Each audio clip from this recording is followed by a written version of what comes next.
UP की 9 विधानसभा सीटों पर 20 नवंबर को हुए उपचुनाव के बाद काउंटिंग 23 नवंबर को हुई। नतीजों में भाजपा को 7 सीटें मिली तो सपा को सिर्फ 2 सीटों पर ही संतोष करना पड़ा। मतदान के दिन कई विधानसभा क्षेत्रों में बवाल की खबरें सामने आई। उस दिन सपा मुखिया अखिलेश यादव ने भी एक्स से कई सारे वीडियोस पोस्ट किए।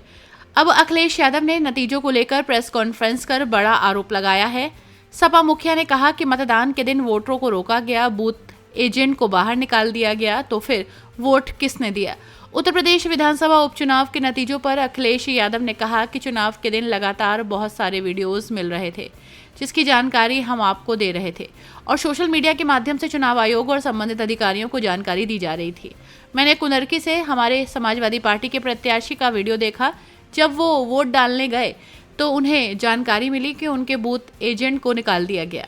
जिस तरह से पुलिस प्रशासन ने व्यवहार किया, उनकी मंशा थी कि कोई भी समाजवादी पार्टी का एजेंट बूथ पर ना रहे।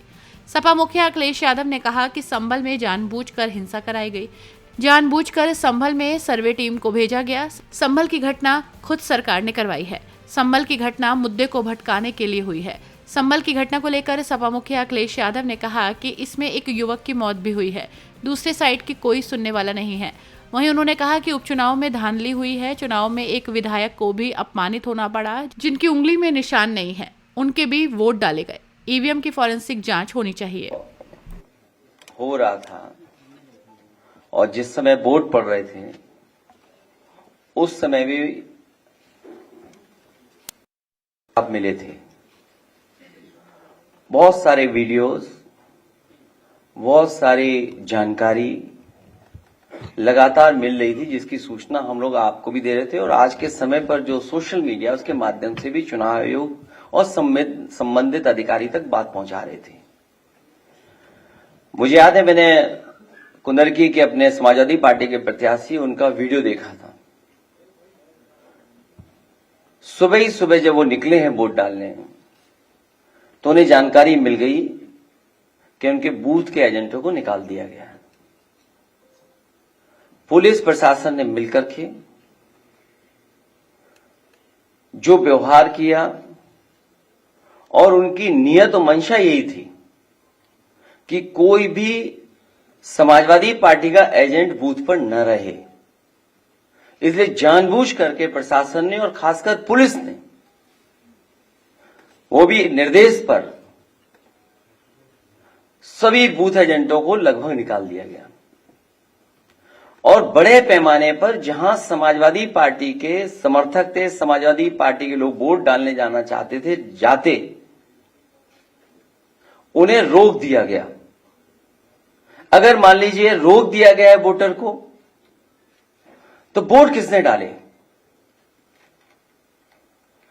अगर उन बूथों पर समाजवादी पार्टी का वोटर नहीं पहुंचा है, हमारे प्रत्याशी के समर्थक नहीं पहुंचे, आखिरकार वोट किसने डाला है? ये बड़ा गंभीर विषय है। और इसके साथ साथ दो तरह की पर्ची होना, लाल मार्क है और एक सामान्य रूप से ये जो पर्ची दी जाती है, ये लाल पर्ची, लाइन वाली पर्ची, उस दिन भी हम लोगों ने कहा था, जिस दिन वोट पड़ रहे थे उस दिन भी इस बात को कहा था कि इस तरह की व्यवस्था कोई प्रशासन ने बनाई है और जिसके कारण इस तरह का भेदभाव किया है। यहां वो साथी बैठे हैं जिनका वोट था लेकिन वोट डालने नहीं पहुंचे। अभी जब विधायक जी अपने तमाम साथियों के साथ यहां आ रहे थे, पुलिस को जानकारी मिल गई, कई गाड़ियां इनकी बंद कर दी गई। सुबह से हम लोग लगातार कोशिश कर रहे हैं कि वो छोड़ दिए जाएं। कोई कारण नहीं है, उन्हें थाने में बैठाया हुआ है, सीतापुर में बैठाया गया। पहले एक थाने में रोका पुलिस ने, न जाने कहां से एसओजी की टीम आई, बैठा लिया उनको, उसके बाद दूसरे थाने में ले जाके बैठा दिया उनको। और इसलिए बैठा दिया कि कम से ये प्रेस से आमना सामना ना हो जाए, क्योंकि उन्हें पता था कि प्रेस होने जा रही है। एक और गंभीर घटना हुई है जिसके बारे में आपको जानकारी होगी, संभल की। सर्वे हो चुका था, चुनाव के चर्चा न हो पाए, हमारी आपकी प्रेस गड़बड़ा जाए, इसलिए जानबूझ करके सुबह सर्वे की टीम भेजी है जिससे माहौल खराब हो जाए, कोई चुनाव पर चर्चा न कर सके। और जो जानकारी मिल रही है उसमें जानकारी है कि कई लोगों को चोट पहुंची है, कई लोग घायल हैं और एक नौजवान नईम उसकी जान चली गई है। आखिरकार जब सर्वे हो चुका था मस्जिद का, तो दोबारा सर्वे क्यों करा ये सरकार, और वो भी सुबह और बिना तैयारी के। कानूनी और कोर्ट के जो प्रोसीजर उसमें मैं नहीं जाना चाहता हूं कि दूसरे पक्ष की सुनवाई नहीं है, कोई सुनने वाला नहीं है दूसरे पक्ष को। और ये जानबूझ के इसलिए किया है कि आज किस बात पे चर्चा हो, किस इमोशन पे चर्चा हो, ये जानबूझ करके सरकार ने कराया है। ये जो संभल में हुआ है, बीजेपी सरकार, प्रशासन सब ने मिलकर कराया जिससे कि चुनाव के धांधली पर, चुनाव की बेईमानी पर चर्चा न हो सके।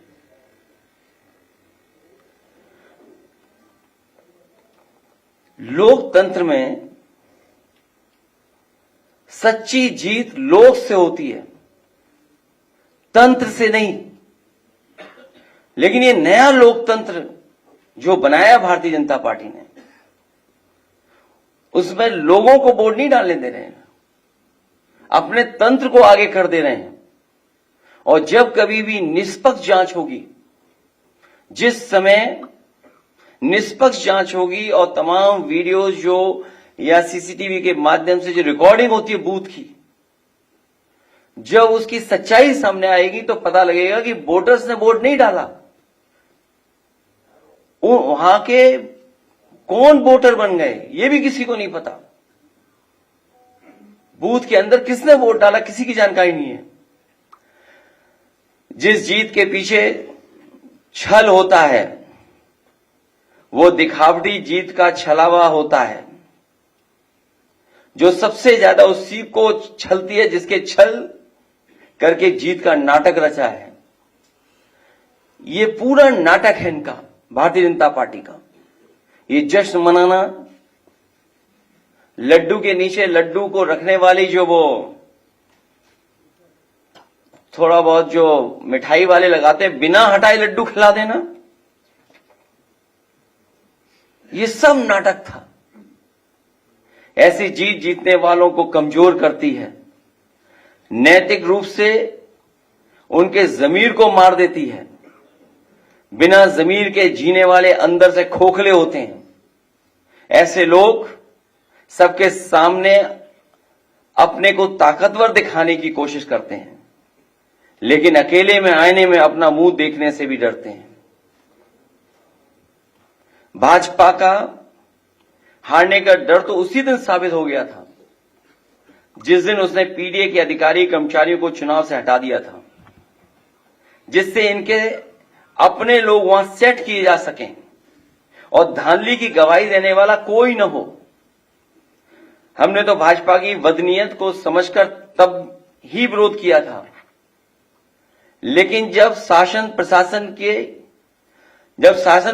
ही दुशासन बन जाए तो लोकतंत्र के चीरहरण को कौन रोक सकता है। ये बेईमानी कोई नई नहीं है इनकी।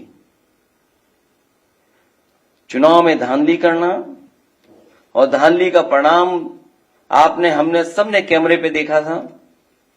तो एक विधायक को भी अपमानित होना पड़ा था और इनकी धांधली सीसीटीवी की वजह से चंडीगढ़ में पकड़ी भी गई थी। जिनकी उंगलियों पर निशान नहीं है उनके भी वोट डाले गए हैं। ये विधायक जी बैठे हैं, वो जानते होंगे। इनकी विधानसभा में बड़े पैमाने पर लोग हैं जिनकी उंगलियों पे किसी के निशान नहीं है, लेकिन सुनने में आ रहा है कि उनका वोट डल गया है। जिनकी उंगलियों पर निशान नहीं है उनके भी वोट डाले गए हैं। चुनाव आयोग अपने दस्तावेजों में देखे कि जिनका नाम दर्ज है वो बूथ तक पहुंचे भी या नहीं।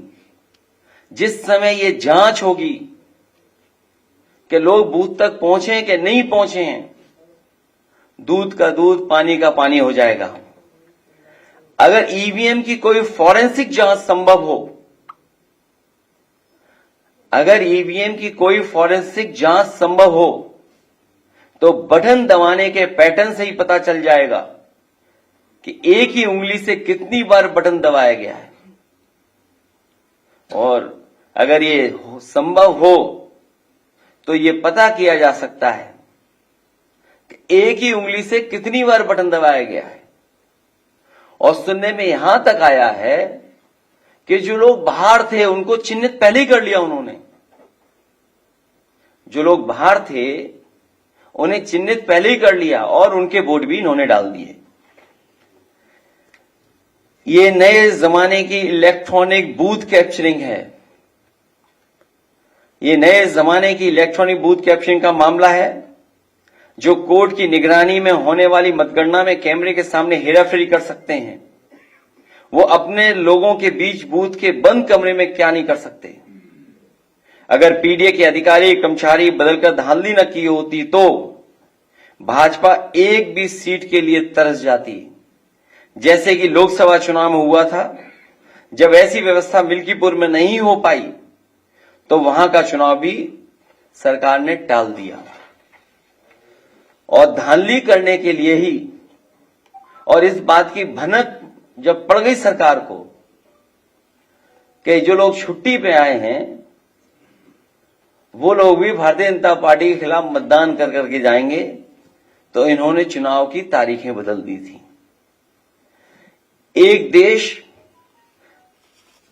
तब एक लोकतांत्रिक क्रांति की ओर बढ़ने लगता है जब उसे कहीं से भी इंसाफ की उम्मीद दिखाई नहीं देती। महंगाई, बेरोजगारी, बेकारी और चुनावी धांधली से आक्रोशित समाज एक सीमा तक ही सहता है। इतनी सी बात तो अनपढ़ भी समझता है कि पेट की आग कभी भी उसको नहीं जिता सकती जिसने रोटी छीनी हो और जिसने रोजगार छीना हो। भाजपा ने रोजी रोटी, मान सम्मान, सौहार्द, भाईचारा सब छीन लिया है। भाजपा संविधान से लेकर के आरक्षण तक सबको खत्म करने पर उतारू है। ऐसे में भला उसे वोट कौन देगा? चुनाव के दिन जब निहत्थों पर बंदूक तानी गई थी तो भाजपा की कमजोरी सारी दुनिया के सामने आ गई। एक साहसी महिला ने जिस समय अपना वोट देने के अधिकार का कागज बंदूक के सामने तान दिया, भाजपा उसी समय हमेशा के लिए हार गई थी। लोकतंत्र में ऐसा तमाचा आज तक किसी ने नहीं मारा जिसकी गूंज भाजपाइयों को रात में सोने नहीं देगी। सत्ता की भूख ने तो भाजपा को पहले ही बीमार बना दिया था, अब तो वो सो भी नहीं पाएंगी। हमें तो भाजपा के लोगों पर अब तरस आता है, लेकिन जनता कह रही है ये वो लोग नहीं जिन पर तरस किया जाए।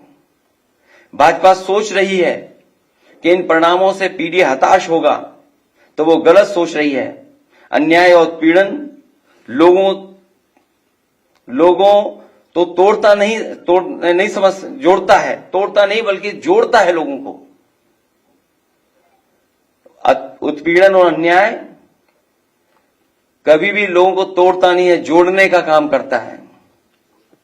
हमने पहले भी कहा कि आज फिर कह रहे हैं, सदियों से पीडीए समाज का जो उत्पीड़न और अपमान प्रभुत्ववादियों ने किया है उसका दर्द पीडीए ही समझ सकता है।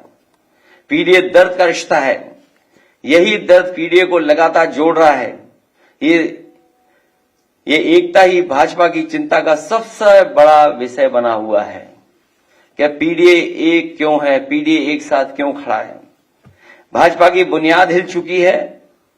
एक बार सोच के देखिए, भाजपा को भला वोट कौन दे रहा है?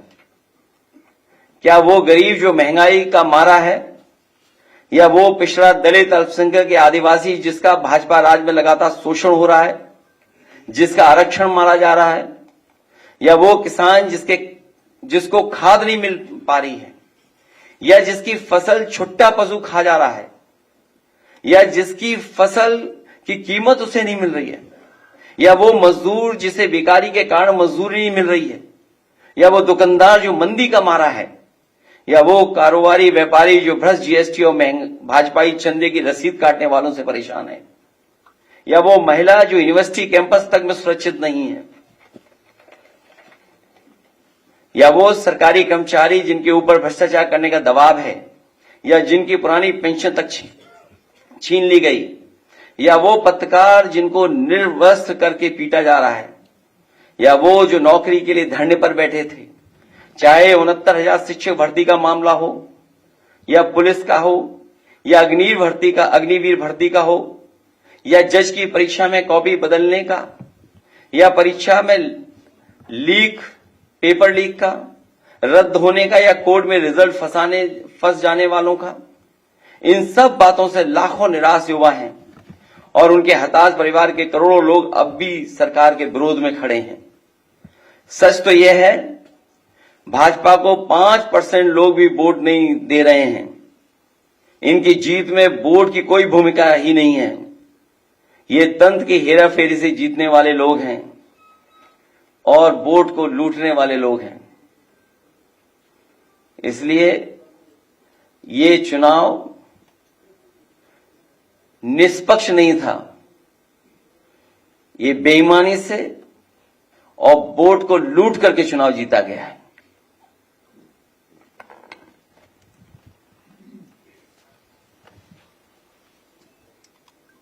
डीजीपी साहब कह रहे हैं कि सब ठीक है, हालात नियंत्रण में है, एक आदमी की मौत हो गई है, इसके बाद भी वो कह रहे हैं सब ठीक है। इसीलिए वो कार्यवाहक हैं, इसीलिए कोई परमानेंट डीजीपी उत्तर प्रदेश में नहीं बन पा रहा है। आप कार्यवाहक डीजीपी से क्या उम्मीद करोगे? आपको लगता है कि इंटेलिजेंस की इसमें प्रयोग हुआ है जो लगातार मैं आपसे कह रहा हूं, क्योंकि चुनाव से बहस को हटा करके ये जानबूझ करके जब एक बार सर्वे हो गया था मस्जिद का, तो दोबारा सर्वे करने क्यों पहुंचे? जो सर्वे हो चुका था उसके बाद दोबारा सर्वे इसलिए करने गए क्योंकि चुनाव की धांधली पर बहस न हो, चर्चा न हो। जो चुनाव में इन्होंने वोट को लूटा है, आप कल्पना कीजिए, जो लोग यहां पर अपनी बात बताने आ रहे थे, कहने आ रहे थे कि उन्हें वोट डालने नहीं दिया गया, उनका वोट डाल दिया गया, उनके हाथ में इंक नहीं है, उंगली पे इंक नहीं लगाई किसी ने, लेकिन उनका वोट डल गया। ये बातें खुल न जाए, इसीलिए पुलिस अभी भी बैठाए हुए उन लोगों को, अभी भी थाने में बैठे हुए हैं। सर, महाराष्ट्र चुनाव के परिणामों पर क्या कहेंगे? सोचिए, अभी भी बैठे हुए थाने में, कोई कारण नहीं है, और वो इसलिए बैठाए हुए क्योंकि वो एफिडेविट लेकर के आ रहे थे। आपके सामने वो एफिडेविट दिखाते कि उन्हें वोट डालने नहीं दिया गया और उनका वोट पड़ गया। क्या वोट बड़ी आबादी का रोक दें और 1 लाख वोट से जीत जाए, 1 लाख ऊपर ज्यादा से वोट जीत जाए? क्या आप कल्पना कर सकते हैं? और केवल पुलिस वर्दी में नहीं थी, वर्दी के अलावा प्राइवेट ड्रेस में भी थी। जिस तरह हिटलर ने ट्रूपर्स बनाए थे, हिटलर के जमाने में ट्रूपर्स होते थे, उसी तरीके से वहीं से सीख लेकर के सरकार ने पुलिस की वर्दी उतार करके प्राइवेट ड्रेस में भी लोगों को भेजा हुआ था, बड़े पैमाने पर।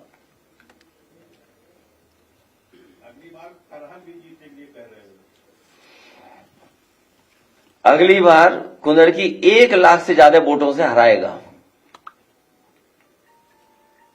कुंदरकी की जनता 1 लाख से ज्यादा वोटों से हराएगी। सर, अल्पसंख्यक बाहुल इलाके में इतना वोट मिला, सरकार से सवाल जब पूछा गया तो उन्होंने कहा कि उनको अपने गोत्र, पूर्वज और विरासत की याद आई होगी, इसीलिए शायद वो वापस आ गए। इसीलिए उन्होंने थानों में बैठाए हुए लोगों को, जो यहां मिलने आने वाले थे, पूरी पुलिस लगी हुई बैठा दिया उन्होंने। ये तो सब दिखावा है अपनी बेईमानी को छिपाने के लिए। चुनाव आयोग को शिकायत की और शिकायत की जाएगी इसके बाद। और ऐसे अधिकारी जिन्होंने चुनाव में बेईमानी की है उनका कागज पीछा नहीं छोड़ेगी, कागज पीछा नहीं छोड़ेगा। सरकार से ये भी तो पूछ लेते कि जो अधिकारी वहां पोस्ट हुए थे, क्योंकि पोस्ट नहीं हो पा रहे थे, उनसे साठगांठ नहीं हो पा रही थी, इसलिए चुनाव बढ़ा दिया था उन्होंने। अखिलेश जी, वो महमूद राजा सुप्रीम कोर्ट के सीनियर वकील और चंद्रभान सिंह लगातार चुनाव आयोग पर सवाल उठा रहे हैं, और जिस तरह से दिखे धांधली, चाहे वो हरियाणा में 10 लाख वोट बढ़ाने की बात रही हो, चाहे पूर्व लोकसभा में 4,63,000 वोट बढ़ने की बात रही हो, चाहे महाराष्ट्र में 150 सीटें जो बढ़ कर गई है, लगातार इसको लिए लड़ाई लड़ रहे हैं। तो सुप्रीम कोर्ट के वो प्राचा है महमूद प्राचा जी और चंद्रभान जी, तो क्या आप लोग आगे की रणनीति कैसे करेंगे? क्योंकि लगातार जिस तरह से देखिए अब संतों को डराया जाता है, धमकाया जाता है भारतीय जनता पार्टी की तरफ से, तो क्या आगे की रणनीति आप और कांग्रेस मिलकर कुछ तैयार करेंगे, या 2027 में भी इसी तरह डर के माहौल में लोग वोट डालेंगे? मैंने आपसे कहा, कुंदर की विधानसभा में भारतीय जनता पार्टी 1 लाख से ज्यादा वोटों से हार करके आएगी अगले चुनाव में।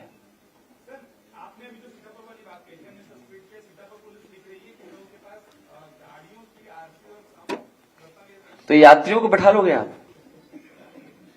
नहीं, आप भी बताइए, ये कौन सा एक्ट है बताओ? नहीं, ठीक बात है, ठीक बात है, वही बात है। तो आप भी तो एक्ट को समझते होंगे कि गाड़ी बैठा लो, आप गाड़ी रोक लो, ठीक, कागज चेक कर लो, आदमी बैठा लिया आपने, ड्राइवर को करो कार्रवाई। अच्छा, आप जो आ रहे हैं उनके एफिडेविट छीन लिए, ये तो पुलिस पे केस बनता है लूट का।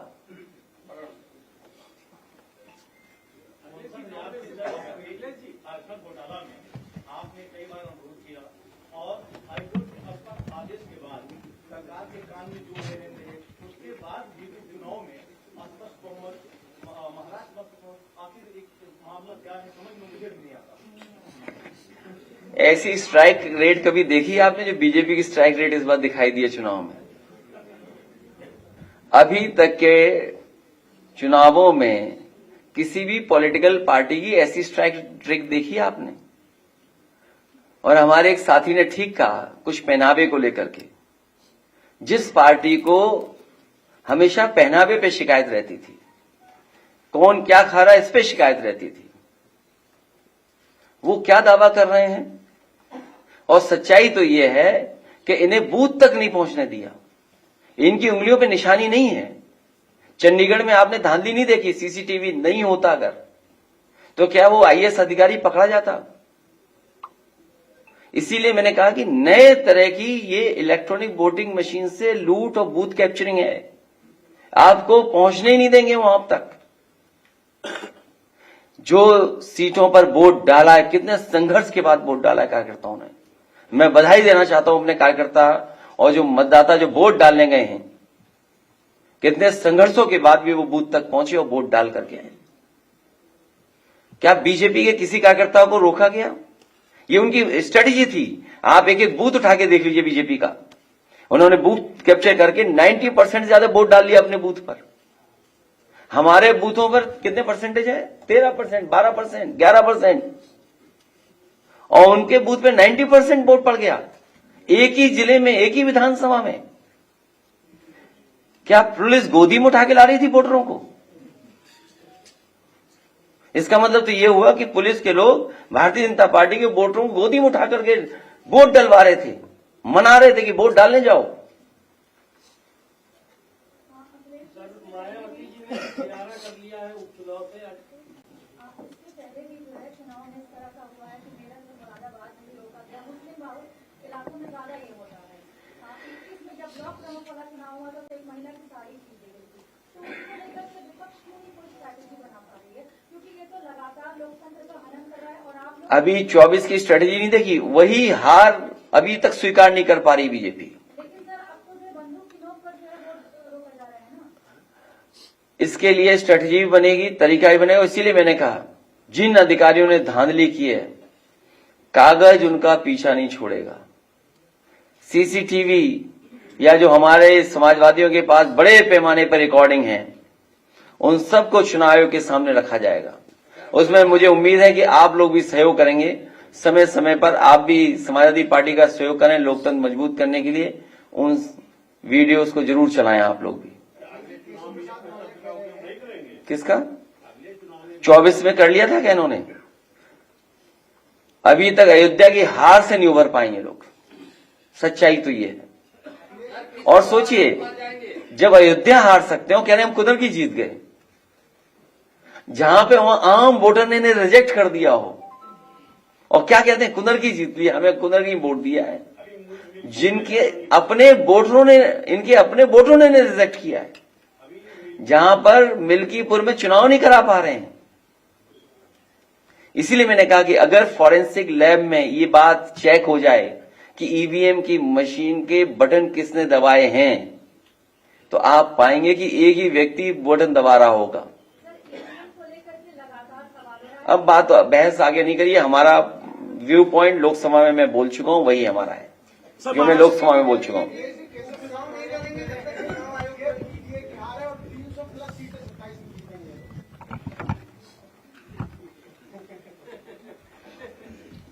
बेहाल है वो।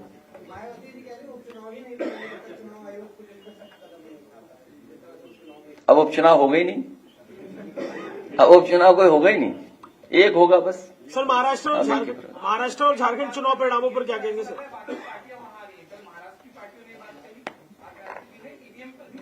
नहीं, मैं आपको कई बार यहां कह चुका हूं और लोकसभा में मैंने अपना पक्ष रख दिया था। फिर मैं कहता हूं आपसे, जर्मनी के बारे में, और जर्मनी हमसे न जाने कितना आगे हर चीज में, तकनीक में, आम लोग जो वहां के पढ़े लिखे हैं उनके जानकारी के बारे में, और जब दुनिया का सबसे बड़ा उद्योगपति भी सवाल उठा रहा है, जो इसी क्षेत्र का सबसे ज्यादा जानकार है। अभी जिनका डिप्टी सीएम का आपने नाम लिया, वो क्या जानते होंगे ये इलेक्ट्रॉनिक के बारे में? कहो सोशल मीडिया पे किसी और से चलवा रहे हो, सीखा हो मेल लिखना, मेल रिसीव करना, न जाने कितनी चीजें हैं। और जो नया आ गया जीपीटी चैट, वो कहो इस्तेमाल करना, अब सीखे हो, शायद न सीख पाए हो। उसमें ऐसी फौज है उस दल में ऐसे लोगों की। खैर, तो जर्मनी जैसा देश ये कहता है कि ईवीएम से वोट पड़ना उनके देश में अनकॉन्स्टिट्यूशनल है। आप बैठे हुए सब लोग देख लो, गूगल करिए आप लोग सब, वाईफाई आपके लिए फ्री है यहां पर, आप गूगल करिए, देखिए क्या जर्मनी में ये व्यवस्था है क्या नहीं है।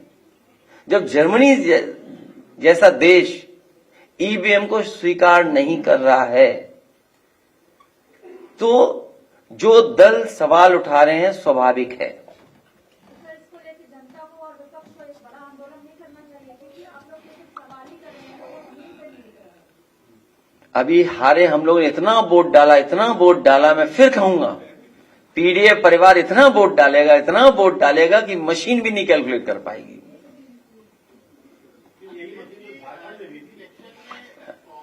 कभी कभी कुछ छोड़ देते हैं कुछ लोग। देखिए, मैं इस पे बहस में नहीं उलझना चाहता हूं कि कहां क्या है। हमारा एकदम क्लियर है उसमें व्यू पॉइंट कि हम इसके खिलाफ हैं, इस व्यवस्था के खिलाफ है। जिस चुनाव आयोग ने निष्पक्ष चुनाव नहीं करा पाया, तो क्या लगता है आप इतनी चीजें लेके जाएंगे, सीसीटीवी फुटेज? हमें व्यवस्था पे, सिस्टम को तो स्ट्रेंथन करना हमारी आपकी दोनों जिम्मेदारी है। राजीव कुमार के ऊपर लगातार आरोप लग रहे हैं, कई बार देखिए कई सीनियर लीडरों। देखिए, ये पक्ष आपका ठीक है, लेकिन हमें और आपको जब मौका मिले इंस्टीट्यूशन कैसे बेहतर हो, इंस्टीट्यूशन को कैसे स्ट्रेंथन करना, ये काम करना पड़ेगा। और उस इंस्टीट्यूशन में जो खराब लोग हैं उन्हें समय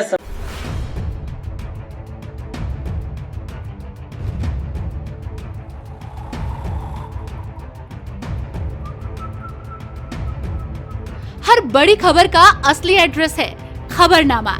इसलिए हर न्यूज अपडेट के लिए सब्सक्राइब करें और फॉलो करें खबरनामा। और इस वीडियो के लाइक बटन को प्रेस कर इस वीडियो पर कमेंट के जरिए अपनी राय देना ना भूलें।